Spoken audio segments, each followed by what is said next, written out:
Karnataka news beet follow ಮಾಡಿ, subscribe ಮಾಡಿ. Reshuffle ಆಗದ್ದು ಸುಮಾರು 6 ತಿಂಗಳಿಂದ ಇದೆ. ಹಿಂದೆ ಇರ್ತಕ್ಕಂಥ ಒಂದು ಸಂದರ್ಭದಲ್ಲಿ ಎಲ್ಲ ನಮ್ಮ ಪಕ್ಷದ ವರಿಷ್ಠರು, ಮುಖಂಡರು ಎಲ್ಲರೂ ಸೇರಿ ನವೆಂಬರ್ 20ನೇ ತಾರೀಕು ಆಸ್ಪಾಸ್ 2.5 ವರ್ಷ ನಂತರ ರೀಶಫಲ್ ಮಾಡ್ತೀವಿ, ಪುನರ್ರಚನೆ ಮಾಡ್ತೀವಿ ಅಂತ ನಮಗೆ ಹೇಳಿದರು.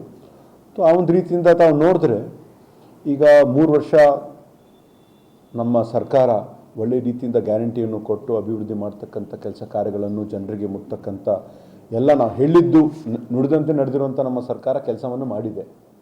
ಸೊ ಮನೆಯೂ ತುಮಕೂರಲ್ಲಿ ಒಂದು ಬೃಹತ್ ಮಟ್ಟದ ಒಂದು ಕಾರ್ಯಕ್ರಮ ಆಯಿತು. ನಮ್ಮ ಪಕ್ಷದ, ನಮ್ಮ ಸರ್ಕಾರದ ಏನೇನು ಸಾಧನೆ ಇದೆ ಎಲ್ಲವನ್ನು ಕೂಡ ಹೇಳಿದ್ವಿ.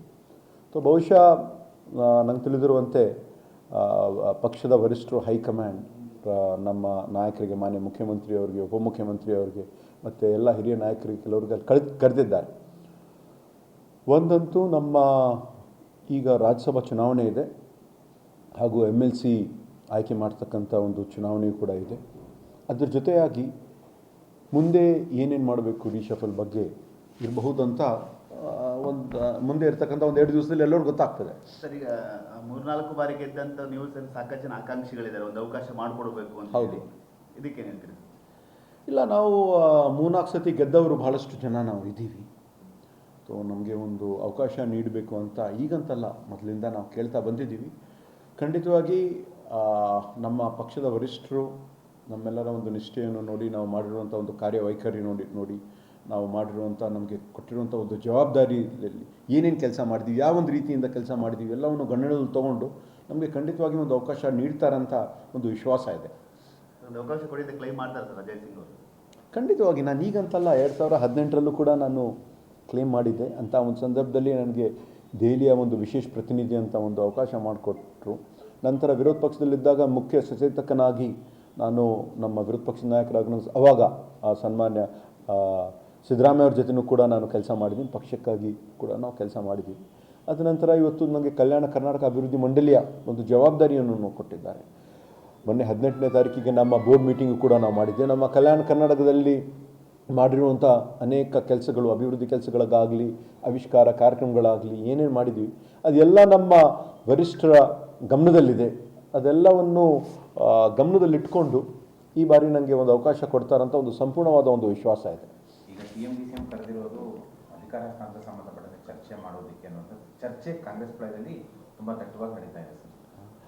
ಆದರೆ ಮೇನ್ಲಿ ಬಹುಶಃ ಈ ಒಂದು ಜೂನ್ 1ನೇ ತಾರೀಕಿಗೆ ನಾಮಿನೇಷನ್ ಏನು ಪ್ರಾರಂಭ ಆಗ್ತದೆ, ರಾಜ್ಯಸಭಾ ಆಗಲಿ ಮತ್ತು ಈ ಒಂದು MLC ಚುನಾವಣೆ, ಅದ್ರ ಜೊತೆಯಾಗಿ ಎಲ್ಲವನ್ನೂ ಕೂಡ ಚರ್ಚೆ ಆಗಬೇಕು. ಯಾಕಂದರೆ ಮುಂದೆ ಬರ್ತಕ್ಕಂಥ 2028ರಲ್ಲಿ ಮತ್ತೊಮ್ಮೆ ಕರ್ನಾಟಕ ರಾಜ್ಯದಲ್ಲಿ ಯಾವೊಂದು ರೀತಿಯಿಂದ ನಾವು ಕೇರಳದಲ್ಲಿ ನಾವು ಗೆದ್ದಿದ್ವಿ, ಆ ಒಂದು ರೀತಿಯಿಂದ ಮತ್ತೆ ನಾವು ಅಧಿಕಾರಕ್ಕೆ ಬರಬೇಕು. ಈಗಿಂದ ನಾವು ಕೆಲಸ, ಮಾನ್ಯ ಮುಖ್ಯಮಂತ್ರಿಯವರಾಗಲಿ, ಉಪಮುಖ್ಯಮಂತ್ರಿಯವರಾಗಲಿ, ಪಕ್ಷದ ವರಿಷ್ಠರಾಗಲಿ ಎಲ್ಲರೂ ಕೂಡ ಒಂದು ಚಿಂತನೆ ನಾವು ಮಾಡ್ತಾ ಇದ್ದೀವಿ.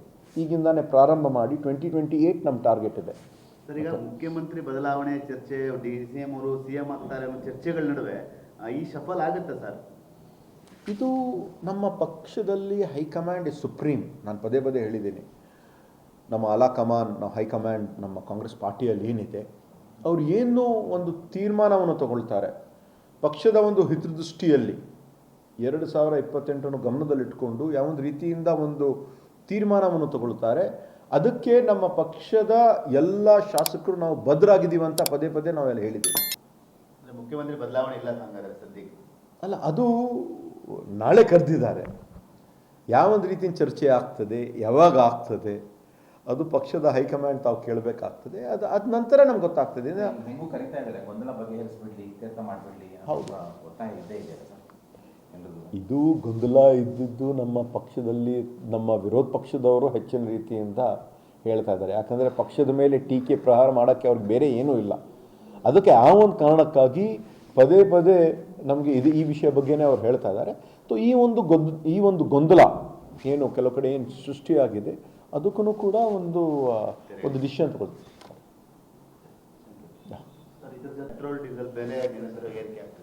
ಇವಾಗ ಪೆಟ್ರೋಲು ಡೀಸೆಲ್ ಇರ್ತಕ್ಕಂಥ ಒಂದು ಪರಿಸ್ಥಿತಿ ತಾವು ನೋಡಿದ್ರಿ. ಇದೇ ನಮ್ಮ ದೇಶದ ಪ್ರಧಾನಮಂತ್ರಿಯವರು ಆವಾಗ ಗುಜರಾತ್ ಮುಖ್ಯಮಂತ್ರಿ ಇದ್ದಾಗ ಅವರು ಅವರ ಹೆಗಲ ಮೇಲೆ ಸಿಲಿಂಡರನ್ನು ಹೊತ್ಕೊಂಡು ಅವರು ನಮ್ಮ UPA ಸರ್ಕಾರ ಮೇಲೆ ಪ್ರತಿಭಟನೆ ಎಲ್ಲ ಮಾಡಿದರು. ಆವಾಗ ಎಷ್ಟಿತ್ತು ಒಂದು ಸಿಲಿಂಡರ್? ಬರೀ 400 ರೂಪಾಯಿ ಇತ್ತು. 400ರಲ್ಲಿ ಬಡವರಿಗೆ 200 ರೂಪಾಯಿ ಸಬ್ಸಿಡಿ ಸಿಗ್ತಾಯಿತ್ತು. ಹಾಗಾದರೆ ಕೇವಲ 200 ರೂಪಾಯಿ ಕೊಡಬೇಕಾಗಿತ್ತು. ಇವತ್ತು 1000 ದಾಟಿದೆ, ಏನು ಸಬ್ಸಿಡಿ ಇಲ್ಲ, ಏನು ಮಾಡ್ತಾಯಿದೆ? ಪೆಟ್ರೋಲ್ 70 ರೂಪಾಯಿ ಇತ್ತು, ಇವಾಗ 110 ರೂಪಾಯಿ ಆಗಿದೆ. ಡೀಸೆಲ್ ಆಗಿದೆ, ಬೆಲೆ ಏರಿಕೆ ಆಗ್ತಿದೆ, ಪ್ರೈಸ್ ರೈಸ್ ಆಗ್ತಾಯಿದೆ.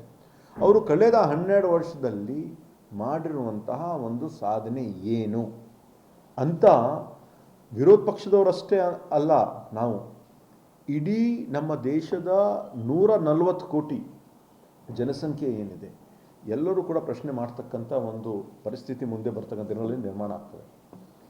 ನಡುವೆ ಸರ್ SIR ಕುರಿತು ನಿನ್ನೆ ಸಭೆ ಮಾಡಿದ್ದಾರೆ. ಹೌದು, ಯಾರೆಲ್ಲ ಅರ್ಹ ಮತದಾರರಿದ್ದಾರೆ ಅವ್ರ ಮಾತ್ರ ಗ್ಯಾರಂಟಿ ಯೋಜನೆಗಳನ್ನ ಮುಗಿಸ್ಬೇಕು ಅನ್ನುವಂಥ ವಿಚಾರ ಕೂಡ ಚರ್ಚೆ ಆಗಿದೆ. ಈಗ SIR ಒಂದು ರೀತಿಯಿಂದ ಏನು ಮಾಡ್ತಾ ಇದ್ದಾರೆ ತಾವೆಲ್ಲ ಎಲ್ಲ ಕಡೆ ನೋಡಿದ್ದೀವಿ. ನಮ್ಮ ಕರ್ನಾಟಕ ರಾಜ್ಯದಲ್ಲಿ ದುರ್ಬಳಕೆ ಆಗಕೂಡ್ದು.